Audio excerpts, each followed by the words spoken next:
nossa última apresentação, que nós vamos falar agora, chamar o Urânio Paz, né? Bem-vindo, Urânio, né? Tá aí chegando. O Urânio é sócio da Chestnut Paz Enneagram Academy, que é com a Beatriz Chestnut. Ele é reconhecido internacionalmente como facilitador, professor e consultor de desenvolvimento organizacional e líder do Enneagrama.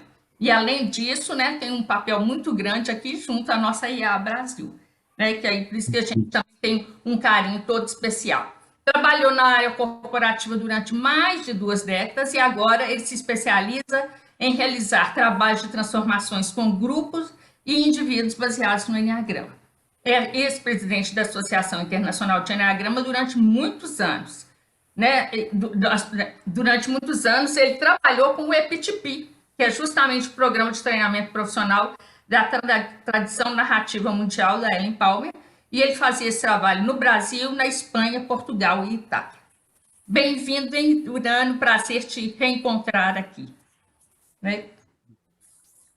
Ô, Bia, que saudades! Oi, Carlinhos. Saudades. Tudo Oi, bem com Urânio. vocês? Ahí no lo escuchamos Bem a ver Uranio, muitos de Mati. vocês aí, muitos Uranio, no te estamos amigos de escuchando. diferentes Ahí sí. Sim, está aberto, estou escutando. Uhum. Primeiro, quero dizer que tem... primeiro, eu quero dizer que tem 3 línguas disponíveis aí. Vocês podem clicar na tradução simultânea. Eu fui convidado a falar em português, o que me deixa muito feliz, minha língua natal, e me dá um prazer especial. Feliz Dia do Enneagrama para todos!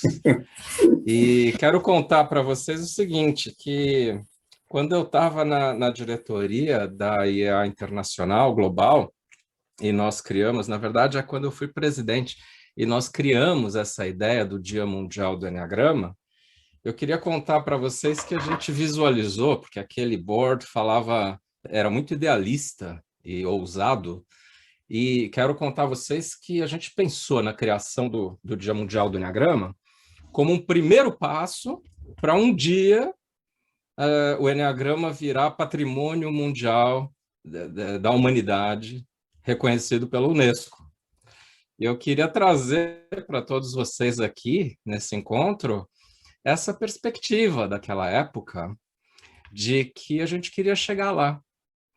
E hoje, né, trabalhando em diferentes lugares, em diferentes continentes com o Enneagrama, eu quero contar para vocês que eu nunca vi o Enneagrama crescendo no ritmo em que está crescendo. E quando ele cresce de maneira especial em lugares como Estados Unidos, eu acho que isso acaba gerando um impacto muito grande, bom, positivo, de futuro para todos nós. Eu nunca vi um crescimento tão forte, tão acelerado do Enneagrama como hoje, né? Então, estamos fazendo algo de bom e acho que apesar das tristezas enormes, né, que vemos no mundo, abrem-se algumas oportunidades diferentes, né, para trabalho de consciência. Então, que todos nós possamos celebrar esse dia do Enneagrama com um pouco de otimismo, um pouco de esperança, ou muito de esperança. E eu pensava aqui, né, eu acho que esse dia do Enneagrama inspira uma celebração que é um traçar um novo compromisso, tanto no aspecto de cada um aqui ajudar a difundir o Enneagrama, quanto em cada um ajudar a preservar o lado mais ético do uso desse sistema nosso que é único, né? E a seriedade e combinar de sempre buscar profundidade na transmissão do Enneagrama que esse sistema requer e merece. Então, hoje, para continuar o tema que muitos amigos aqui abriram, a gente vai continuar falando de centros de inteligência, que são uma parte muito fundamental do o estudo desse nosso sistema, né? Deixa eu só ligar uma luz a mais aqui, que eu esqueci. Espero que vocês me vejam um pouquinho melhor agora. Então, centros de inteligência, né? Primeiro, o que é o Eneagrama, né? Se eu for descrevê-lo aqui entre nós, que já o conhecemos, né? Em uma frase. Para mim, o Eneagrama é um sistema de desenvolvimento da consciência. A que vem o Eneagrama? Para que o Eneagrama? O Eneagrama existe para transformação. Seja de pessoas com Eneagrama contemporâneo, tipológico, que eu não concordo muito em chamar apenas de Eneagrama da personalidade, porque ele contém os aspectos de essência de cada um dos 9 tipos, né? Quanto também o Eneagrama dos processos, que fala da transformação de processos de todos os tipos, unindo finalmente o Eneagrama que foi narrado por Gurdjieff com o Eneagrama que a maioria que conhece, que foi melhor descrito a partir do Oscar Ichaço, passando pelo Cláudio Naranjo, ambos falecidos há pouco tempo, deixamos aqui as nossas homenagens a eles, e depois muito difundido pelos professores americanos, mas também com muitos outros professores em todas as partes do mundo, talvez até, sobretudo, além dos Estados Unidos, sobretudo no mundo latino nosso, né? E que ajudaram a trazer à tona esse sistema que não é uma invenção, como outros exemplos de tipologias. O Eneagrama é, sim, uma descoberta de uma verdade mais objetiva. E para que, então, o Eneagrama, né? Para transformar pessoas e processos. E o que isso quer dizer para os centros de inteligência descritos pelo Eneagrama, o instintivo, o emocional e o mental? Isso quer dizer o seguinte, que a gente tem que buscar o equilíbrio desses 3 centros de inteligência. A abertura dos 3. Que a gente possa fazer a coisa certa com o centro certo. Que a gente possa não deixar que um desses centros domine, como domina para todas as pessoas que não fazem trabalho interior. Né? O fato de falarmos que temos um centro dominante, que para o 891 é a barriga, o corpo, o instinto, para o 2, o 3 e o 4 é o coração, e para o 5, 6 e 7 é a mente, né? O centro mental, esses centros se tornam dominantes para essas pessoas porque estamos em desequilíbrio. Apenas por isso. E se o Eneagrama não é só um sistema para descrever onde estamos, e sim onde podemos chegar e quem verdadeiramente somos, em essência, o objetivo, inclusive, do estudo dos centros é o de conseguirmos abrir os 3 centros para saber atuar com o centro certo na hora certa. Então, que a gente não ache que nós somos tipos mentais, instintivos ou emocionais. Isso é o que estamos, né? E não o que somos. O que somos é presença, é um equilíbrio nesses 3 centros. E a gente precisa recuperar essa condição. Gurdjieff, na verdade, ele era um pouco duro, sabe? E muitos acham que ele era um 8 do Eneagrama. Ele diz que o ser humano que utiliza 1 ou 2 centros de inteligência não pode continuar se auto-qualificando como ser humano. Ele é um sub-humano, segundo Gurdjieff, né? Ou um pouco que ele falava de estado de máquina. E só quando a gente consegue abrir os 3 centros de inteligência e deixá-los operar conforme a razão deles existirem, é que a gente está fazendo o trabalho honrado de uso do Eneagrama do ponto de vista dessa área de estudo, que é o Centro de Inteligência, que é uma área muito fascinante. Na minha opinião pessoal, essa é uma área do estudo do Eneagrama em que a abordagem de Gurdjieff, que é talvez o maior e primeiro pioneiro do Eneagrama, mais da primeira metade do século XX, e não todos os que vieram a partir da segunda metade, mesmo no século XXI, na minha opinião, o sistema de conhecimento que Gurdjieff criou a respeito dos centros de inteligência é infinitamente superior ao que normalmente os professores de Eneagrama, mais do Eneagrama contemporâneo e psicológico, falam sobre os centros de inteligência.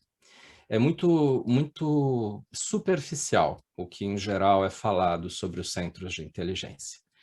Gurdjieff criou um modelo que eu não vou aqui buscar explicar, isso seria complexo, mas eu vou citar algumas coisas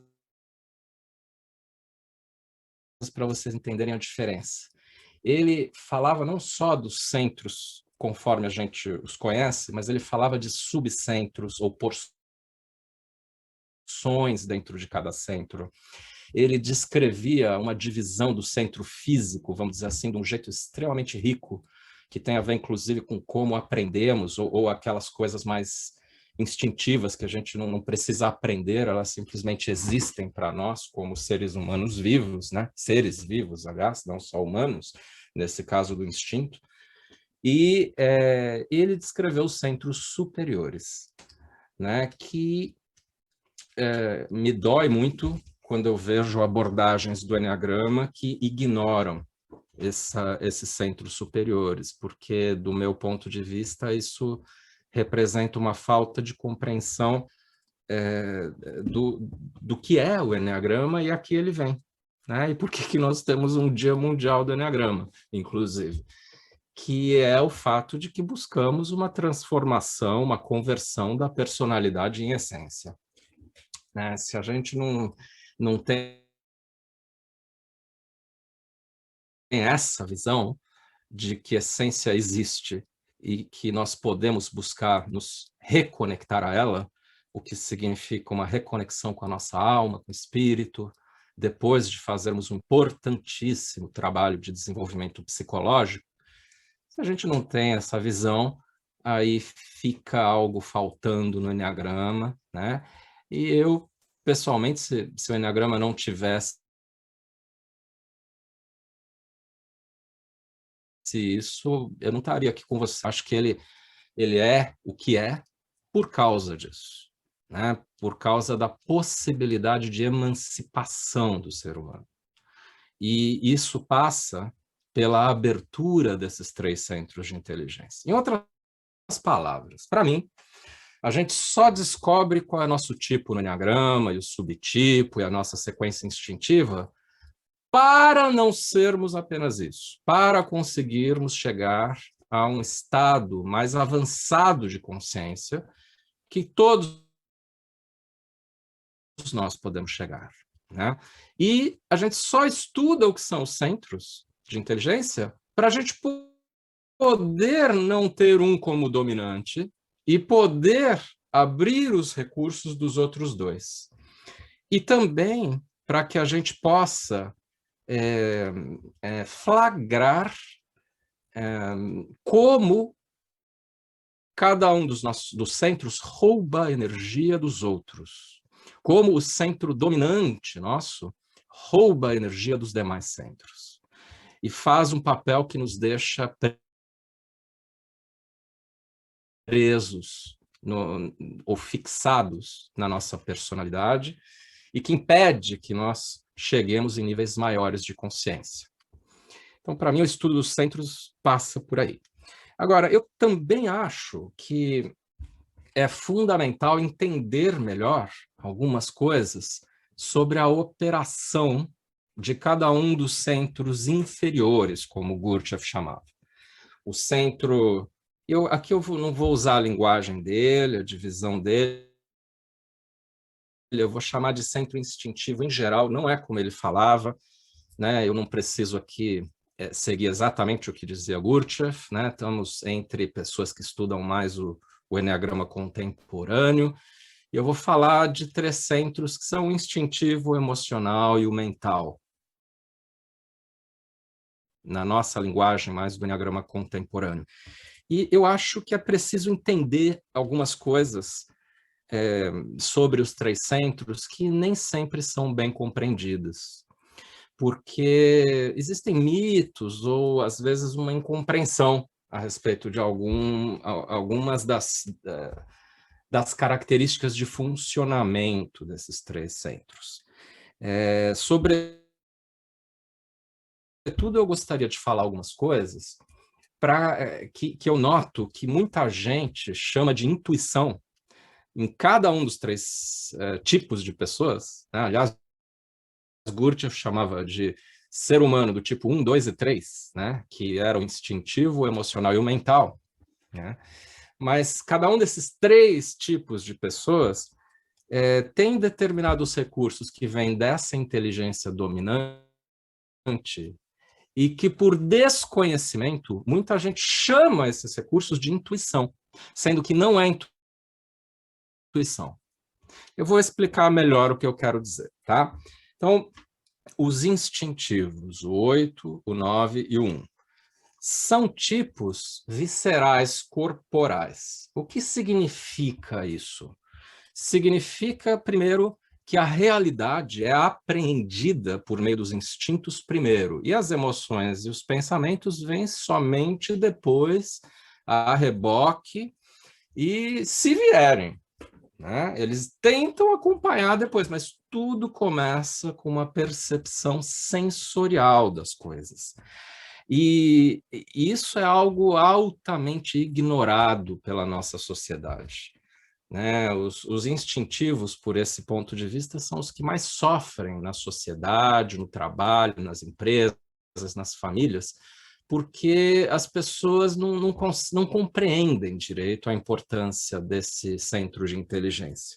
Então, por exemplo, eu vejo muito em empresas ou em famílias, pessoas do tipo 1, 9, 8, que sentem que precisam demonstrar aquilo que sabem por meio instintivo, fazendo análises, explicações para os mentais.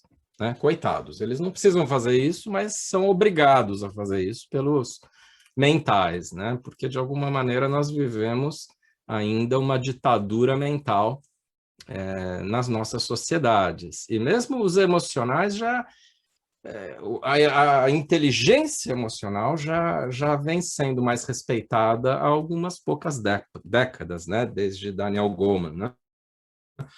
E então, na verdade, o que é ser instintivo? É ter uma espontaneidade do corpo por meio dos 5 sentidos.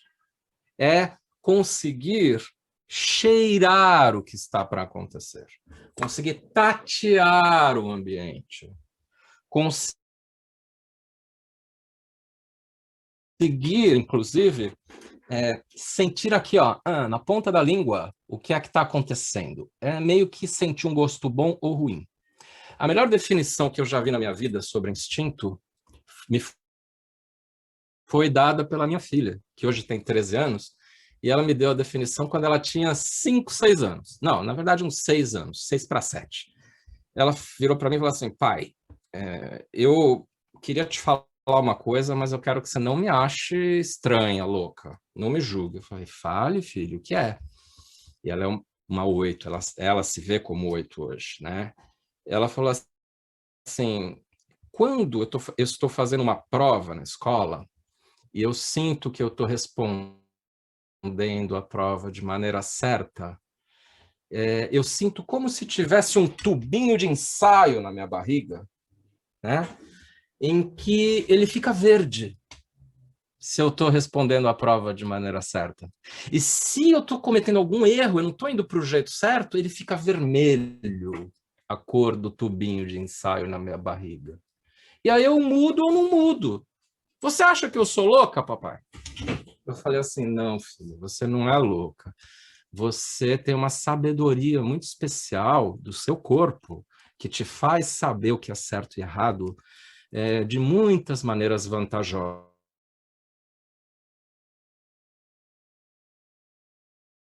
E isso é um recurso seu que eu peço que você nunca... E eu dei a ela, então, uma planta num tubo de ensaio, que ela tem no quarto dela até hoje, para nunca se esquecer disso, né?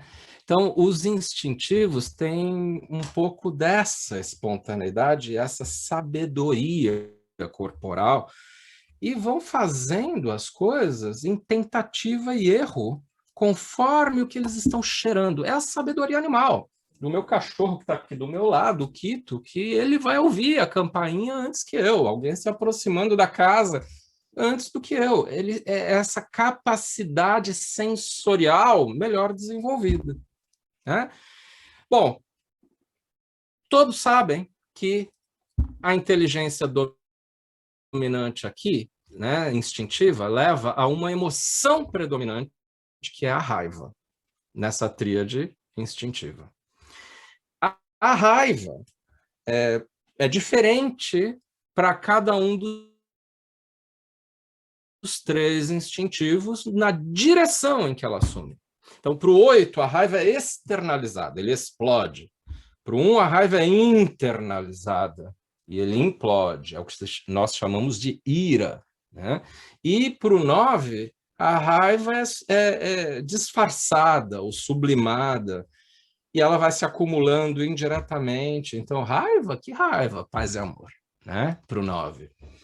Mas a raiva é de igual tamanho e muito grande para quem é instintivo. Em geral, maior do que para outras pessoas que não são instintivas.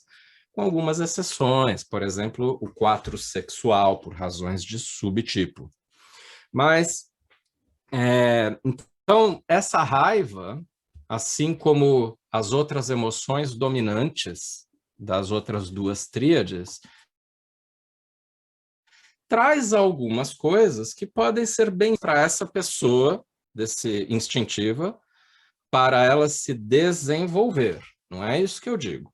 Mas são boas, vistas como boas na sociedade como um todo. Então, o que são boas coisas que vêm da raiva? Organização, honra, congruência, lealdade, respeito, responsabilidade. Esses são valores que vêm da barriga. E, ao mesmo tempo, vem outras coisas que a sociedade não vê como muito boas, né? Por exemplo, os instintivos acham que existe só um jeito certo de se fazer as coisas. O deles, obviamente, né? É 8 ou 80, é preto ou branco, não vê os tons de cinza no meio. Tem uma coisa também de muito controle e também de territorialidade, de estabelecer sua base e ficar um pouco resistente quando os outros invadem essa base, né? Muito bem, isso é um pouco do instintivo. E os emocionais? Os emocionais usam o coração para tudo.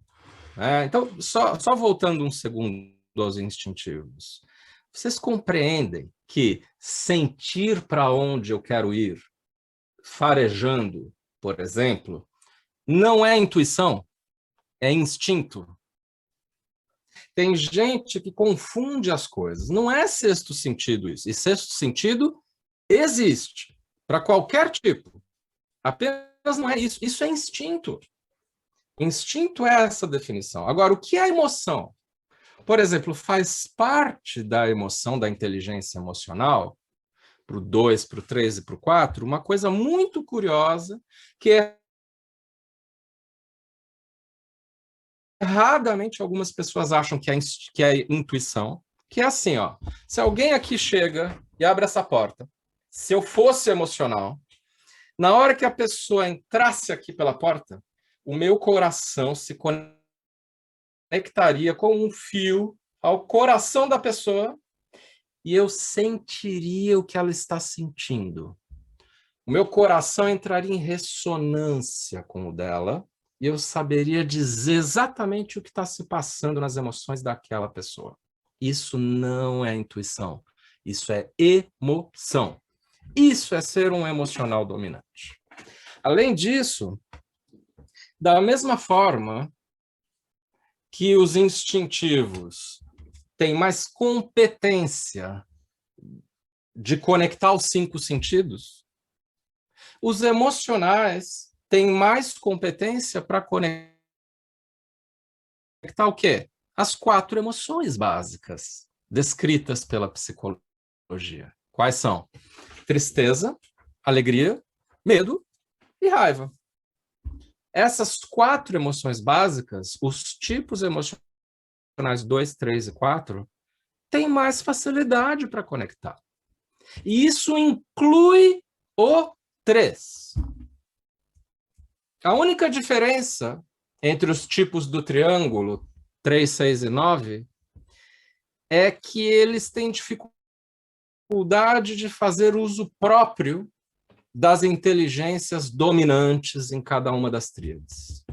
Mas eles usam essa mesmíssima inteligência para todo o resto, para se conectar com o mundo, para perceber a realidade. Então, sinceramente, eu vou ser um pouco duro agora, eu não gosto de teorias, eu pessoalmente, não precisam concordar comigo, e aqui eu não estou falando de nenhum professor em particular, eu estou dando a minha opinião apenas. Eu não gosto de abordagens que ficam falando de centro preferido, centro não sei o quê. Para mim é bem simples, gente. 2, 3 e 4 são emocionais, 8, 9 e 1 são instintivos, 5, 6 e 7 são mentais. E ponto final. Não tem mais nada para explicar. Apenas essa ponderação de que 3, 6 e 9 tem uma certa dificuldade em fazer uso próprio da inteligência dominante das suas tríades. Mas voltando aqui aos emocionais. Os emocionais acessam essas 4 emoções com mais facilidade. Veja bem, se você falar que um 4 não acessa a alegria, eu não concordo com isso. Para mim é um estereótipo errado que o 4 não acessa a alegria. Um estereótipo que a gente precisa se livrar. Né? Por exemplo, inclusive dependendo do subtipo, o 4 autopreservação é o 4 mais solar, muito confundido com o 7. Quem não conhece as definições mais atuais de subtipo não define o tipo corretamente de quem é o 4 autopreservação. Essa é uma das características mais marcantes de um 4 autopreservação. Ele é mais estoico, né? Ele se mostra, inclusive, como estando bem o tempo todo, né? Não reclama tanto. Só para dar um exemplo. E mesmo o 4 social, que é um pouco mais de se lamentar e tudo mais, ele tem os momentos de empolgação em que ele fica muito alegre. Né? Então, qualquer emocional tem mais facilidade do que eu, que sou um pobre 5, para acessar a alegria. Eu precisei me desenvolver bastante na minha vida para acessar a alegria. Veja bem, um 7, por exemplo, acessa mais alegria, mas muito ruim acessar a tristeza. Né? Então, os emocionais estão melhores nessa história de acessar as emoções. E outra coisa que eu queria dizer é, em geral, historicamente, foi dito que os instintivos 8, 9 e 1 eram raiva, que os mentais 5, 6 e 7 eram medo. E aí cada um falava o que queria sobre o que eram os emocionais. Tem gente que falava assim, o que eu faço com as emoções? Tinha outras pessoas que falavam vergonha. E na nossa escola, eu e a Bi, na Chestnut Pies, a gente entende, e essa foi uma contribuição dela, da Bi Chestnut, a gente entende que o que é principal para os emocionais é a tristeza. É isso que define, essa é a emoção central para os tipos emocionais. E a tristeza, ela se divide da mesma forma que a raiva, ela se divide em dois grupos. Ela traz consequências que são um pouco mais favoráveis do ponto de vista da sociedade e outras que são vistas de uma maneira ruim. Então, algumas mais favoráveis. É a tristeza que traz criatividade de algumas formas, que traz empatia, que é uma coisa maior, mais forte, mais natural para quem é tipo emocional. A tristeza que traz algumas facilidades extras nos relacionamentos. Assim, em qualquer situação em que a pessoa não está bem, eu vou lá e apoio. O apoiar, o incentivar, ajudar. Essas coisas são mais fortes nos emocionais por causa da tristeza. E, ao passo que, por causa da tristeza, os emocionais precisam mais de referências externas. É uma coisa assim, eu me preocupo demais com o que o outro acha. Eu preciso que o outro goste de mim para eu me sentir bem. Por quê? Porque eu, comigo mesmo, estou triste. E eu só fico feliz se você me apoiar. E eu não me basto. Eu preciso do outro para isso. E reconhecimento, uma grande necessidade disso, necessidade de aprovação, imagem, isso tudo vem direta ou indiretamente dessa dominância da emoção da tristeza. E os mentais, por fim, 5, 6 e 7, fazem uso da mente para tudo. Colocam a mente como intermediária das emoções e das sensações. Então, 5, 6 e 7, se não se trabalharem, não conseguem sentir diretamente ou ter sensações, coisas. Por quê? Por medo. Né? Todos aqui sabem, que o medo é algo central para quem é tipo mental. Talvez vocês tenham me perdido aqui um pouquinho, eu vou voltar a falar. Talvez minha voz aqui na conexão tenha falhado. Então, os mentais têm o medo e, portanto, por causa do medo, eles têm o uso excessivo da mente para tentar antecipar o que está por vir. Pensar com antecedência no que pode ocorrer. E, por um lado, então, revisando aqui, os instintivos usam os 5 sentidos.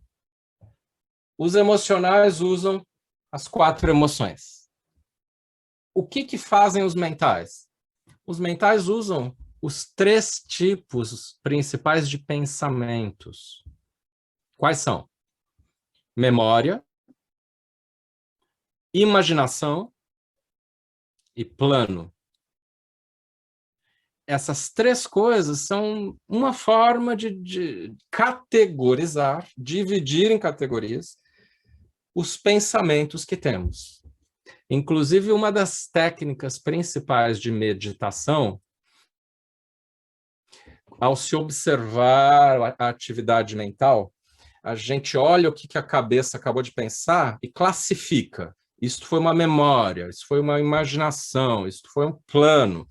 E aí, com base nisso, a gente afasta esse pensamento. Mas primeiro, nós rotulamos, categorizamos isso, para depois afastá-los. E os mentais ficam fazendo isso o tempo inteiro, eles se perdem no excesso de planos. Né? Da mesma forma, eles buscam lógica, eles buscam conexão de tudo com tudo, compreender o mundo, as pessoas, a vida, para sentir uma segurança interior. Então, os mentais têm o medo como a emoção principal. E o medo tem um lado que leva a coisas que são socialmente aceitas para os mentais, que são planejamento, análise, a inteligência de fazer análises complexas, sofisticadas, fazer pontes entre diferentes coisas e conhecimentos. E a capacidade de antever, antecipar o que pode ocorrer. Por outro lado, o medo leva a algo que é a intolerância às incertezas. E o controle excessivo com a mente. Então, por exemplo, eu controlo demais, às vezes, o tempo meu aqui com minha família, com a minha esposa, com os meus filhos. Por quê? Porque eu não quero ficar na mão deles. Se deixar, eu controlo tudo. Hoje, de manhã, nós saímos, fomos fazer algumas coisas, e eu precisei me trabalhar muito para falar assim, eu vou seguir o que elas estão querendo fazer. Porque se eu não fizer isso, de me permitir me deixar levar, a minha cabeça começa a pensar assim, que horário eu volto, o que eu vou fazer, qual é a minha prioridade, qual a consequência de eu sair neste horário, como é que eu vou fazer para voltar em tempo para esta palestra. Então, a cabeça não para se eu deixar. E é meu dever, como tipo mental, não usar apenas a minha cabeça. Bem, com tudo isso, uma parte considerável do nosso trabalho interior é a gente aprender a diminuir um pouquinho da energia desse nosso centro dominante e utilizar mais a energia dos nossos centros complementares, os dois outros. E aí atingirmos um equilíbrio dos três. Por exemplo, a busca de um emocional deveria ser a de conseguir implementar algo com a barriga, conseguir fazer as coisas afastando as emoções temporariamente e conectando as coisas mensais para um planejamento, uma atividade que precise de coordenação sem a interferência das emoções. Deixa eu explicar como funciona um emocional nesse sentido, se ele não faz isso. É assim, ó, o emocional vai fazer alguma coisa ou não se ele gostar da pessoa para quem ele está fazendo. Se ele gostar da pessoa que pediu para ele fazer algo ou não. Se ele sentir que ele vai ser reconhecido por isso ou não. Isso é zero mental, zero instintivo. Se o emocional se deixar fazer isso, se levar só pelo eu quero ser amado, valorizado, ele não vai usar a cabeça e as vísceras. Então, um emocional do Enneagrama 2, 3 e 4 precisa observar a hora em que o coração começa a falar assim, eu estou gostando dessa pessoa, então eu vou fazer isso. Fala assim, chega.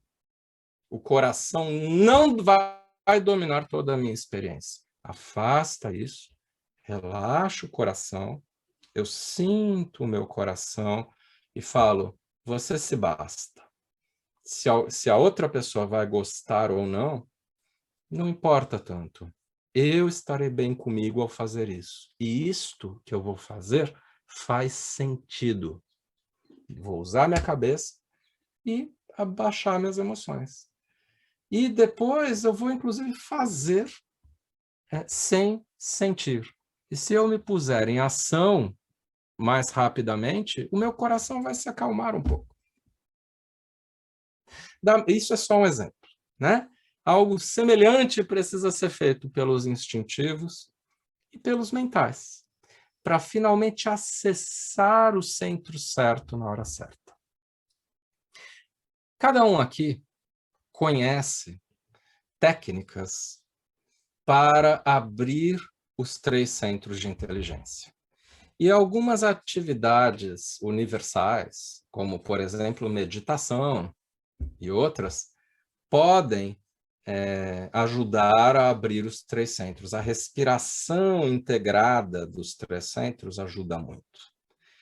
E tem exercícios, por exemplo, Gurdjieff usava um exercício muito simples, que era assim, ó, ele pedia para os alunos colocarem a mão direita na cabeça, sentirem o centro mental e falarem, eu.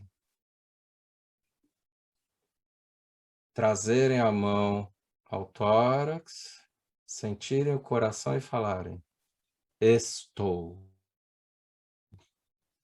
Baixar a mão até a barriga, sentirem as vísceras e falar, aqui. E então ele fazia as pessoas falarem, eu estou aqui. E sentirem os centros, eu estou aqui. E o exercício era muito sofisticado, com visualizações de esferas de diferentes cores em cada um desses centros, capacidade de trazer de um para o outro, para cima, para baixo, sentir o que muda na energia. O exercício era intenso e longo, muitos meses, anos as pessoas fazendo. Então, eu estou aqui, e aí uma chave, que é agora. Eu estou aqui agora. O que é o agora? O agora é a hora de juntar os 3, de sentir os 3 ao mesmo tempo. Agora é a hora de nós fazermos o trabalho interior, de conseguirmos de verdade ser os 3 centros e nos tornarmos humanos, não sub-humanos. Certo? Bem, o que acontece quando nos tornamos humanos, desenvolvemos esse grau de presença nos 3 centros e conseguimos fazer o ponto de choque e também a passagem para um nível de consciência um pouco superior? O que acontece é que nós temos um primeiro nível de experiência espiritual no que se chama o centro emocional superior, que é aquele que contém as virtudes do Eneagrama. Ele não contém, não, eu falei errado. Ele expressa as virtudes do Eneagrama. Esse centro emocional superior é um centro que se conecta não com o corpo humano, mas com a alma humana. Ele faz parte do nosso primeiro corpo sutil, segundo Gurdjieff. E os sufis, por exemplo, eles colocam que isso é uma latifa, ou um centro de energia, em frente ao tórax, em geral, pode ser visualizado como uma esfera que fica mais ou menos de um tamanho entre uma bola de golfe e uma bola de tênis. Os sufis chamam de kalb, e eles têm esse coração, é o verdadeiro coração espiritual. O coração dentro do tórax é o que contém as dores, as mágoas, as 9 paixões dos 9 tipos, e contém aquelas 4 emoções que eu citei, tristeza, alegria, medo, raiva, que são fundamentais para a gente entrar em contato dentro do nosso desenvolvimento psicológico, que é fundamental para que nós não façamos o que é chamado de bypass espiritual, de ficar fazendo o trabalho espiritual sem fazer o trabalho psicológico. Entretanto, se a gente para ali, a gente não tem a experiência superior do acesso a essas virtudes e de emoções superiores de vários níveis. Então, para falarmos de centro de inteligência, numa abordagem que honre o Eneagrama no seu Dia Mundial, a gente precisa falar dos centros superiores. E os centros superiores, eles se abrem somente para quem reequilibrou os centros inferiores. Depois de termos aberto os 3 centros inferiores, podemos fazer alguns trabalhos de autodesenvolvimento para abrir o centro emocional superior, pelo menos. Mais adiante, tem até a possibilidade de abrirmos o centro mental superior, com as ideias santas, no lugar das fixações. Mas, devagar, vamos falar aqui agora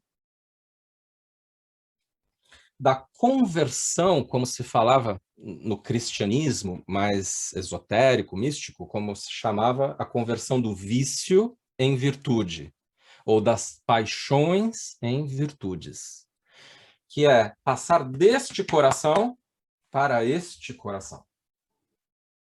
Coração espiritual.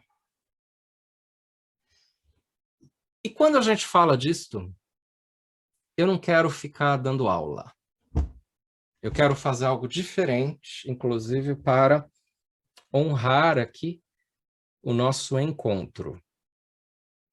Nós, com a grande ajuda dos irmãos da Argentina, Maria Paz e outros, muito obrigado a vocês pela organização deste evento, nós localizamos 9 pessoas, uma de cada perfil, uma de cada tipo do Enneagrama, e cada uma em um lugar diferente.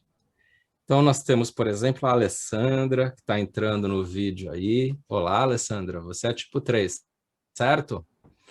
E temos o Bernardo, Zé Bernardo, que é um 7, tudo bem? Temos também, aí vou chamar, Fátima, o Davi, a Tiziana, a Anne, Cote, Silvia e Alfonso. Então, se vocês aí, amigos, puderem abrir os vídeos para podermos vê-los aí na tela, ficaria muito grato. Vocês, muito obrigado por terem aceito fazer este trabalho aqui conosco. Então, quase, já temos 6 dos 9 aí na tela, 7. Aí, se eu não me engano, falta a Silvia. E quem mais? Fátima, né? A Fátima e a Silvia. Olá, Silvia. Então, a Fátima está aí, Fátima? Para vir aqui a tela também? No me Já deja está? agregar, me deja agregar solamente 9. Então o que eu vou fazer é o seguinte, vou desligar o meu vídeo, porque o importante não é Falta uno. Sí, que eu apareça, não. O importante é termos os 9, tá bom? ¿Quién Então falta? agora entra a Fátima, por favor. Ah, está. Aí sim? sim. Muito bem, agora sim. Muito bem. Amigos, muito obrigado por estarem aí. E eu vou dizer, então, eu vou começar com a Fátima, ok, Fátima? Porque eu normalmente começo com os 8 e aí vou no sentido horário até o 7. Então, 8, 9, 1 até o 7. Tá bom? Tudo bem, Fátima? Fátima, procure sentir esse coração fora do tórax, sentindo uma conexão, fique bem presente, sinta um pouco a cabeça, o eu, depois o tórax, estou, aqui, as vísceras, e o agora unindo os 3, e aí sinta o coração fora do tórax, que é o que chamamos de coração espiritual. E eu vou falar umas palavrinhas sobre o 8 nessa dimensão. Ok, vou ligar a câmera aqui, mas vai continuar aqui as pessoas? Ok, tá. Ótimo. Então, Fátima, Expire sentindo como centro de energia essa estrutura fora do corpo físico, dentro de um corpo mais sutil, e sinta-se se acalmando,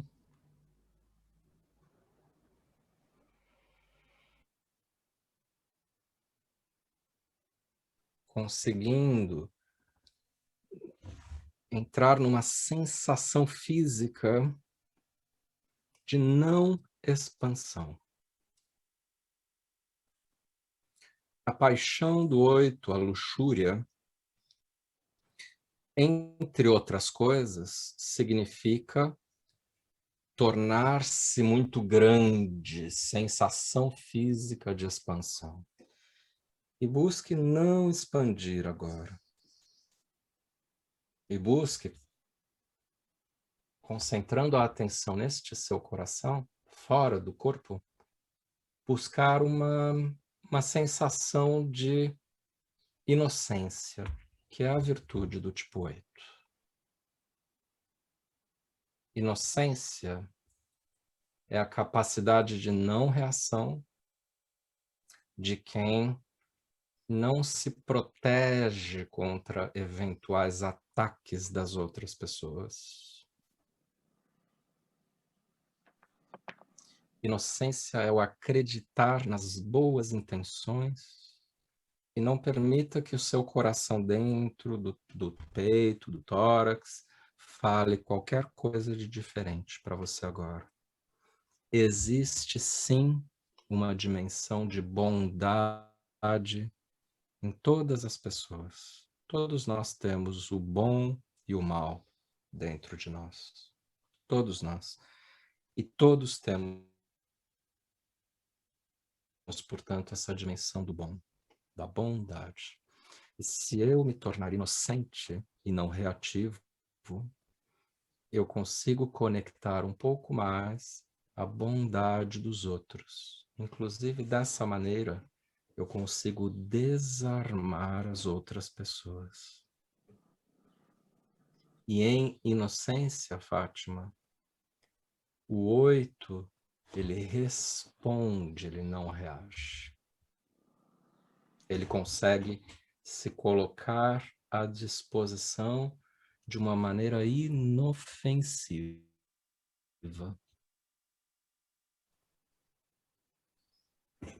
Fátima, você poderia falar alguma palavra sobre o que você sente nesse momento? Em contato um pouco, pelo menos, com a inocência?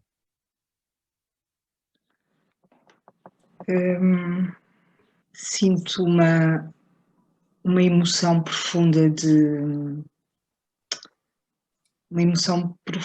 de amor, mas não no sentido balofo, no sentido de que há a possibilidade de tocar esse sentimento em mim e nos outros. Senti isso profundamente. Me parece que essa é uma emoção vulnerável, uma emoção leve e de confiança, algo que não faz exatamente você se sentir forte com aquela couraça do 8, mas sim forte pelo relaxamento e pela confiança. Estou certo nisso? Está certo. Ótimo. Uma pergunta, Fátima, não sei se foi possível você conseguir aquela vela. Você tem ela aí com você? Não tem problema se não tiver, eu mostro aqui, tá? A inocência do 8, ok? Alguma outra palavra? Obrigada. Nós que agradecemos. Agora, Davi.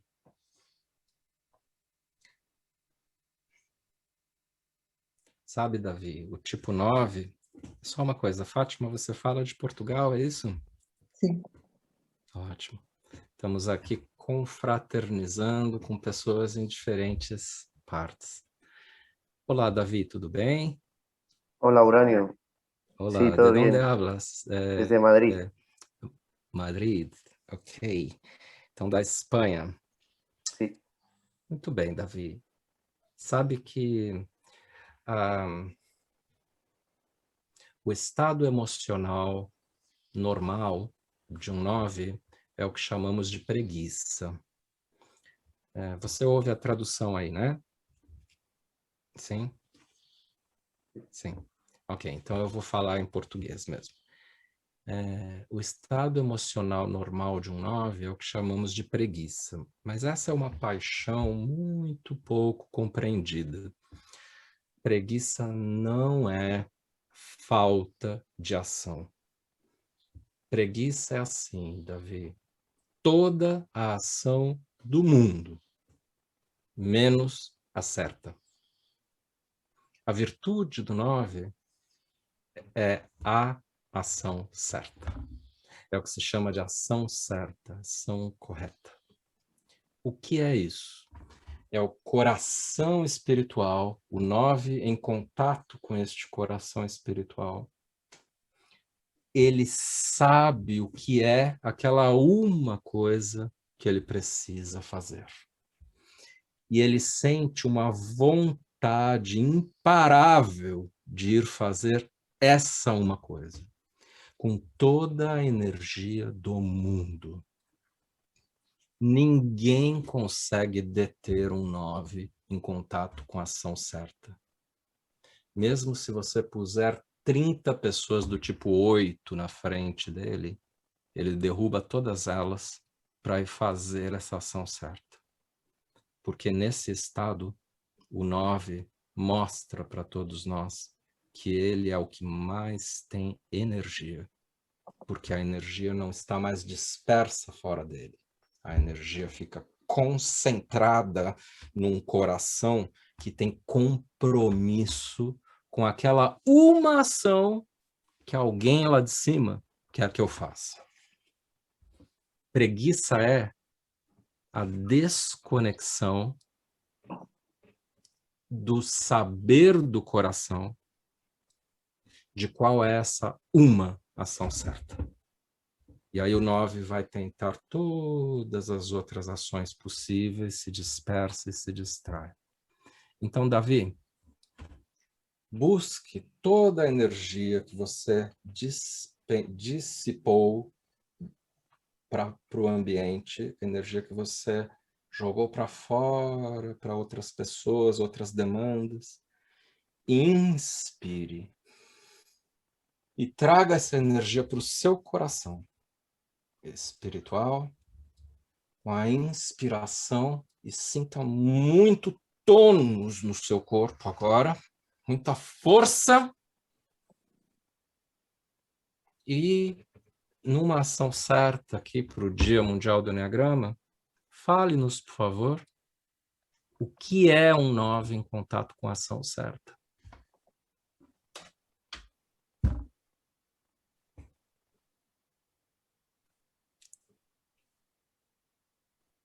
Qual a sensação? Qual a emoção que vem?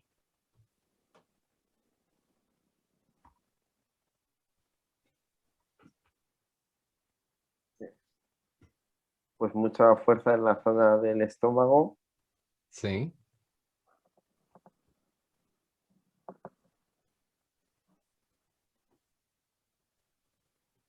Y paz, y una sensación de paz plena. Muito bem. É uma sensação de paz e não de conforto. É uma sensação de paz com vibração, mas a força no estômago, Davi, traga para todo o corpo. E sinta essa força com você sendo maior do que as outras pessoas. Mais grande que as outras pessoas. Adapte seu corpo para se sentir maior. Alongamento.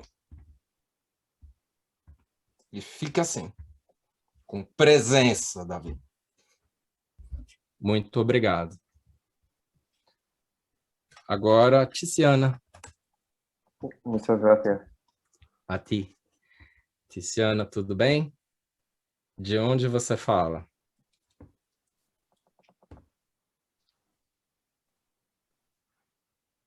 Estaba silenciada. Italia, de Roma. Muy benvenuta. Tiziana, o 1 do Eneagrama tem a paixão da ira, que é uma raiva contida dentro dele, Claro. que gera um remoinho de raiva aqui dentro.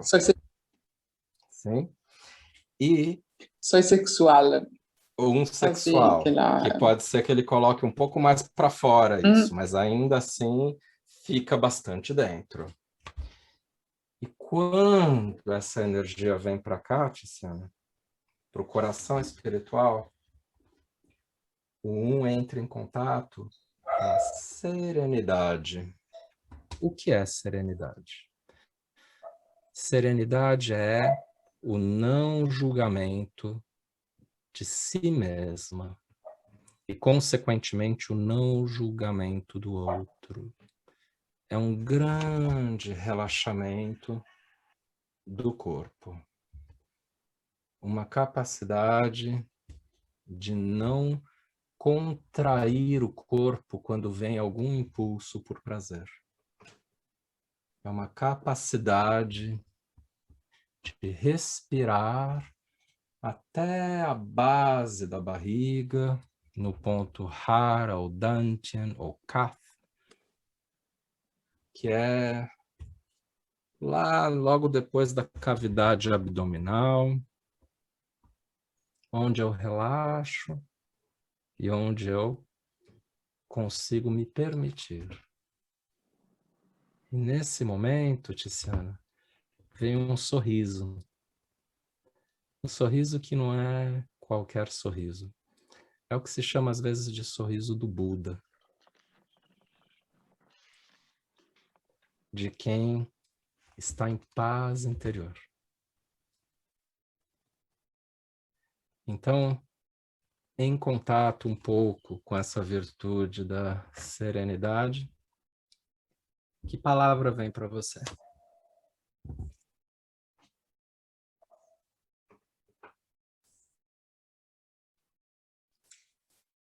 Bueno, paz, no pelear. Porque... E posso sugerir que você não brigue ou dejar peleie de luchar com você mesmo? contra todo y todos. Todos, inclusive você. Você pode não lutar contra você mesma também? Por isso que é tão importante, Tiziana, para o 1, permitir-se fazer algo que o corpo dele quer. Seguindo esse sorriso e essa espontaneidade, em serenidade. Obrigado a você, Tiziana. Agora, a Anne. Tudo bem, Anne? Você fala de onde, Anne? Não consigo te ouvir. Você tem que apertar aí para tirar do mudo. Agora sim. Olá, que tal? Boa tarde. Boa tarde. Boa tarde, Urânio. Olá. De onde você fala, Anne?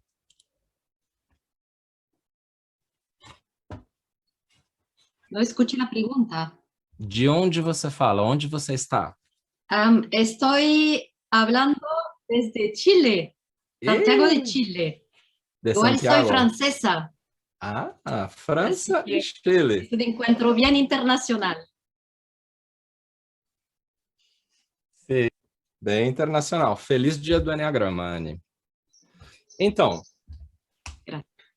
no coração aqui, dentro de 2, Anne, existe o orgulho como paixão, como vício emocional. O orgulho é um achar-se, um sentir-se muito bem quando eu ajudo o outro ou quando o outro gosta de mim.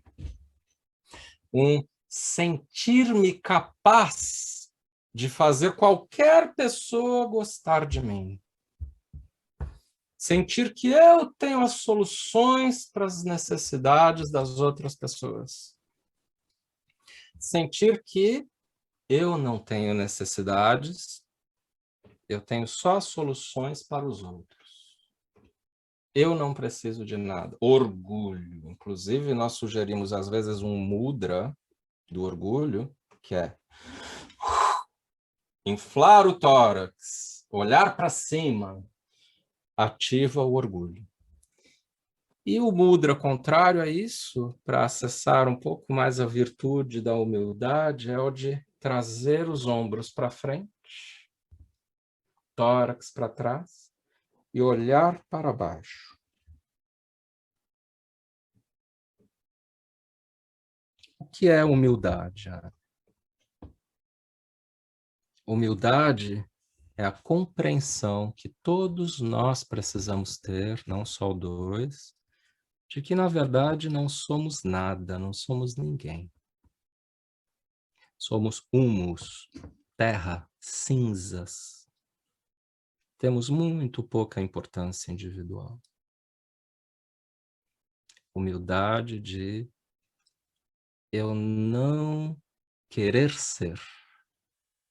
Humildade de eu não buscar ter uma identidade da minha própria personalidade. E humildade de falar assim, eu, como ser humano, sou muito limitado. Tenho muitas necessidades, desde que eu nasço. Inclusive mais do que os outros animais. Porque o ser humano não consegue sobreviver sem um cuidador, uma figura materna, diferente dos outros animais. Humildade é, eu não sei de nada, eu preciso de cuidado, de proteção, eu não tenho a solução para as necessidades dos outros. Eu trago em meu coração tanta dor e necessidade quanto todos vocês. E isso fere o orgulho, mas traz um grande alívio para a pessoa do tipo 2. O que você sente nesse momento? Que palavra você gostaria de trazer em contato com humildade?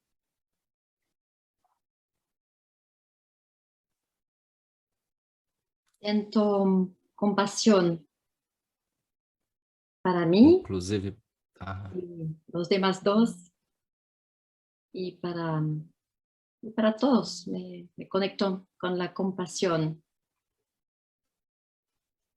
muito bem. E o interessante é que a compaixão não precisa ir fazer algo mais para os outros. Ela se basta. Aliás, o melhor que um tipo 2 tem a fazer pelos outros é o seu próprio trabalho interior. Obrigado. Eu só quero dizer a todos o seguinte, por minha responsabilidade aqui, nós vamos passar um pouquinho do tempo, eu peço perdão àqueles que têm que sair e a vocês, mas no máximo em 10 minutos nós terminamos, ok? Tipo 3, temos aqui a Alessandra. Tudo bem, Alessandra? De onde você fala?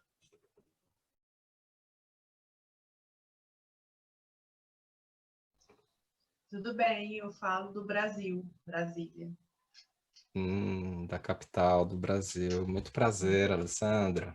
Prazer é todo meu. Então, o tipo 3 tem o auto-engano como paixão. E o auto-engano faz com que o 3 mude de jeito conforme o ambiente, num estilo camaleônico. Ele faz adaptação excessiva em relação aos outros. Ele busca sentir, isso é feito com o coração, o que o outro espera dele, e muda a si mesmo para atar aquele protótipo do que o outro espera dele. E tudo isso é feito sem estratégia mental. Isso é feito com o coração apenas e sem nenhum esforço. É algo que o coração aqui de dentro faz naturalmente. E faz a todo instante. O drama, a pessoa do tipo 3, não consegue não fazer isso. Não consigo não me adaptar. Então, se eu mudo de jeito conforme o ambiente, quem sou eu, afinal? Quem sou eu? Quem sou eu? Então, vem aqui para o seu coração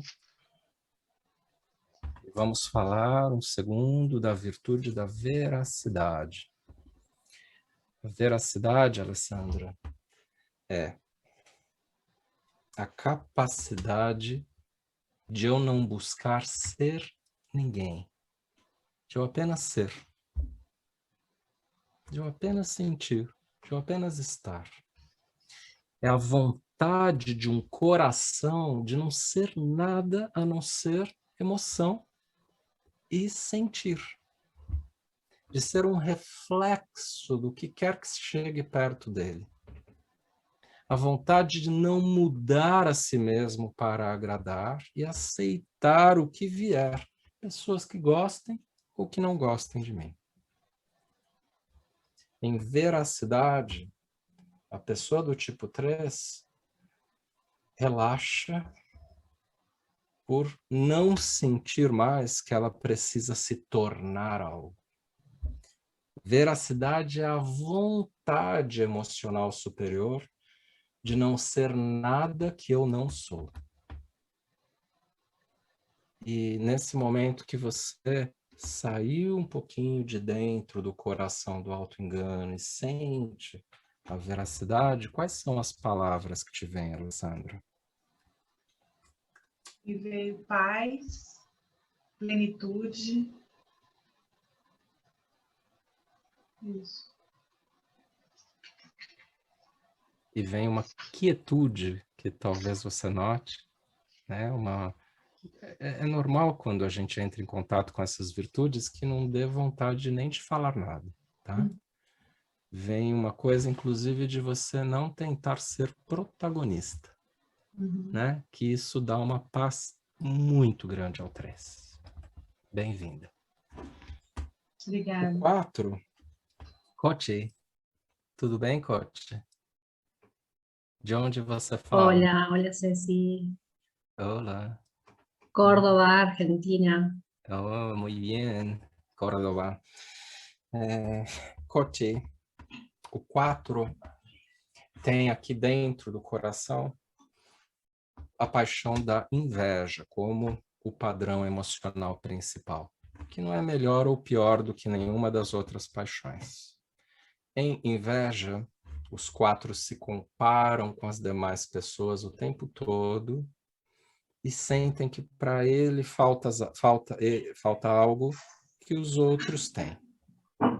E ele abre os olhos, busca esse algo lá fora e traz para dentro do coração para sentir.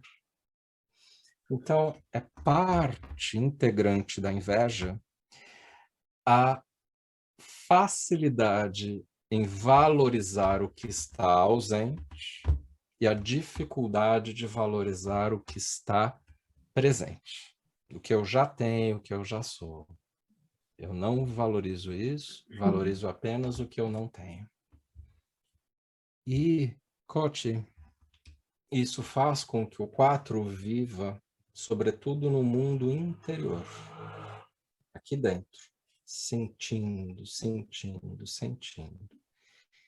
E quem sabe, nesse momento, você possa sair um pouquinho do coração dentro de você, sentir o coração fora, abrir bem os olhos, se possível, abrir os olhos, olhar as demais pessoas na tela do computador, expirar, ficar fora de você e não dentro. E aqui você pode entrar em contato com a virtude da equanimidade, que é eu e você iguais. Eu e você iguais. Não te falta nada, não me falta nada. Eu e você. E a capacidade de não buscar lá fora algo para preencher aqui dentro. Eu fico lá fora e eu sinto calma emocional. Então, solte sua respiração, expire. Muito bem. E ao expirar, sinta uma paz interior um pouco maior. Um estado que não é mais de inquietude. E a equanimidade tem a ver com calma emocional. É curioso que quando cada um dos tipos acessa a virtude, ele se torna o oposto de quem ele costumava ser. Então aí vem o 4 como o mais emocionalmente estável de todos os tipos. Qual é a palavra que te vem, Coti?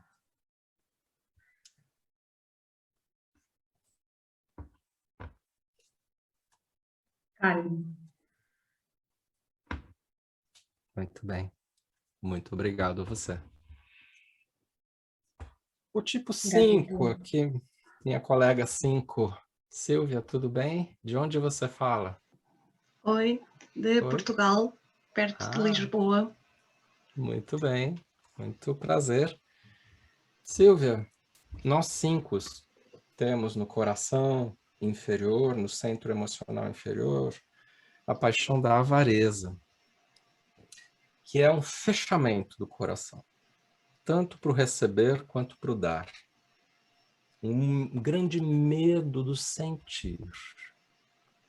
Isso faz com que seja difícil a gente se dedicar a outra pessoa em tudo que ela precisa de nós, porque vem uma sensação, inclusive, de que eu não terei toda a energia para isso.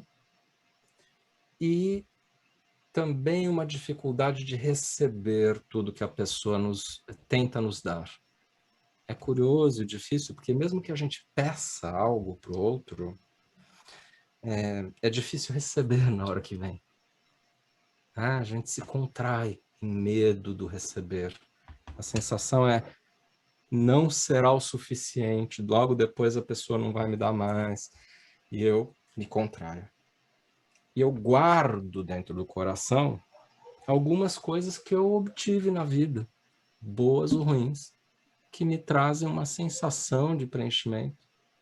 Mas, em geral, eu vou buscando informação para colocar no lugar desse vazio emocional. Vamos fazer aqui um teste. Vem para cá, para esse coração mais espiritual, em frente ao tórax. Isso. Aqui. E nesse coração, relaxe totalmente, se abra para vir todas as coisas possíveis da vida, das outras pessoas, do universo, da natureza, entrar nesse coração sem barreiras, sem bloqueios. E você recebe tudo, mas não retém nada, não guarda, não estoca nada. Você deixa sair. E quando você vê, você observa que tem uma quantidade incrível de energia circulando através de você. Tudo entra e tudo sai. Tudo entra e tudo sai. E eu viro um vórtex de energia, um conduíte do universo. Quais são as palavras que vêm para você, Silvia?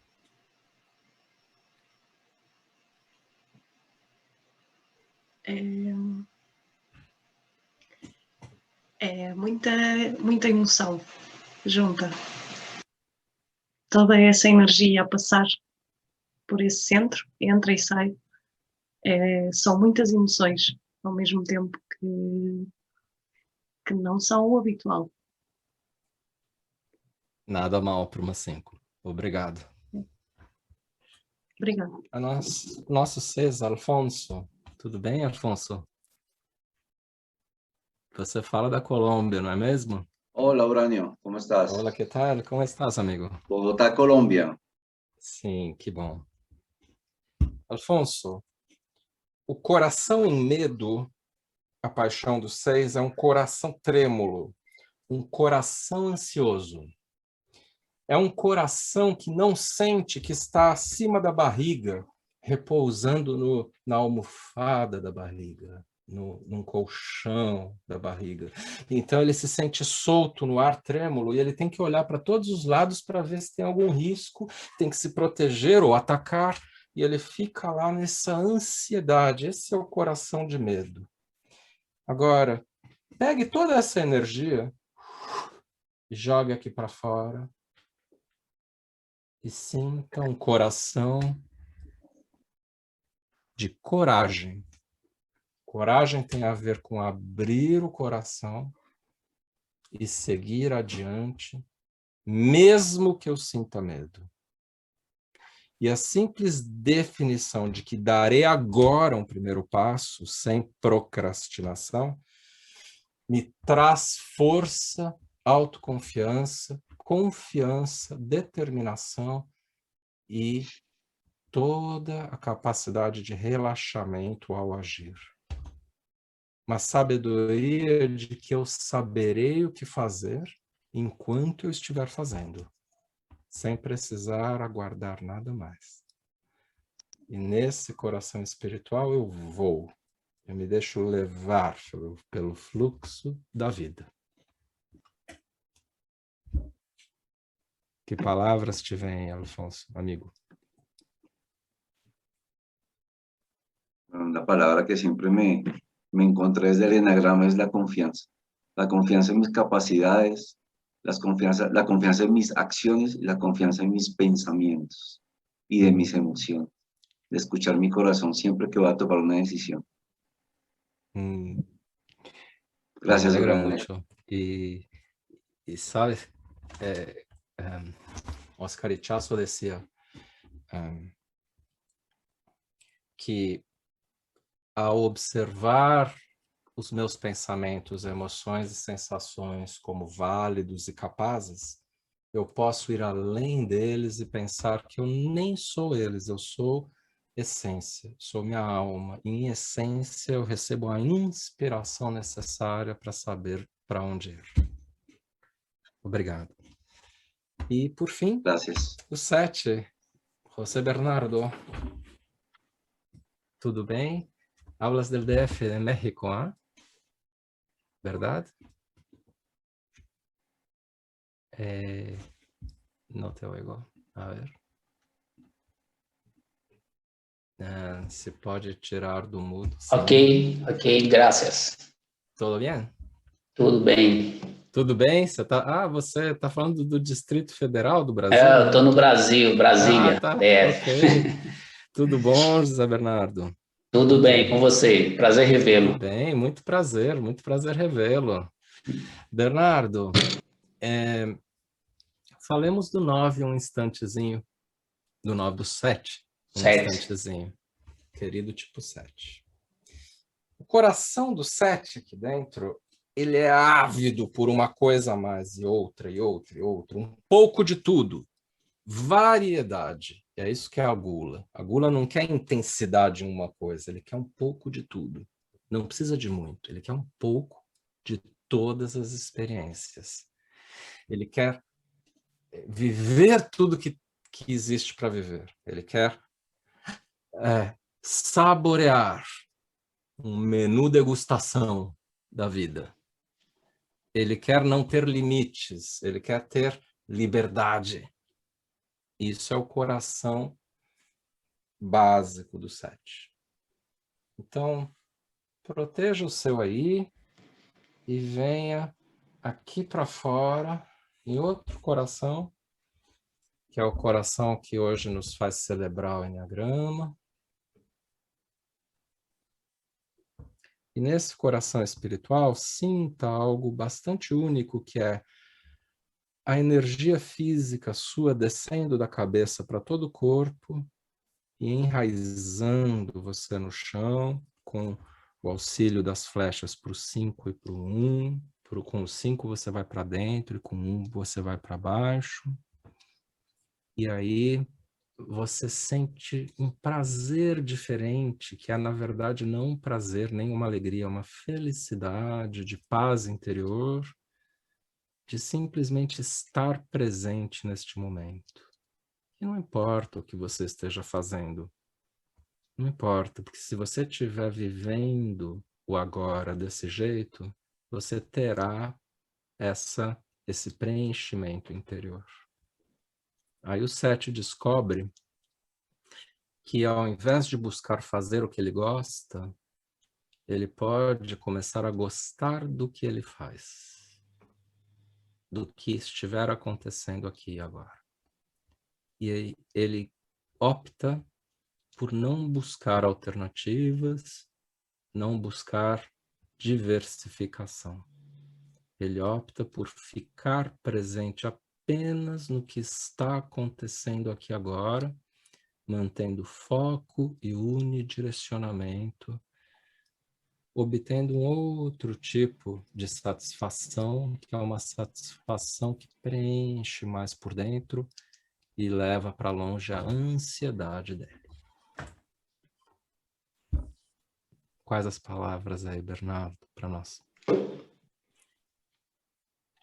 Eu senti presença de estar aqui agora, exatamente isso. De estar concentrado naquilo que eu estiver fazendo. Isso é importante. Obrigado a você. Muito obrigado, amigo. Gratidão a você e a todos. Bom, momento de estender essas emoções de gratidão, que essa é uma emoção também superior, que fica no mesmo nível das virtudes, a todas as afiliadas da IEA, né, envolvidas aqui nesse evento de hoje. Tem muito trabalho por detrás disso, gente. E eu agradeço a vocês 9, mas acima de tudo eu quero agradecer a todos que organizaram o dia de hoje. Quem sabe todos possam voltar à tela. Aí eu convido que alguém da organização, talvez a Maria ou quem desejar aí, possa compartilhar alguma palavra final. Acá estoy, Uranio, muchas gracias. ¿Me estás escuchando bien? Porque no sé bien si ya se... Te escuto muito bem. Genial. Bueno, nada, agradecerte. Agradecerte por este momento, por este contacto, por recordarnos esto de los centros superiores. Y creo que hemos todos quedado así, ¿no? Como muy... Pero bueno, voy a conectar con mi cabeza, que es lo que tengo que hacer en este momento. Claro, para ver lo que tengo que hacer. Estoy así como un poco tomada por todo esto que estuvimos compartiendo. Así que muchas gracias, Uranio, por estar hoy acá con nosotros, participar de este cierre del Día Mundial.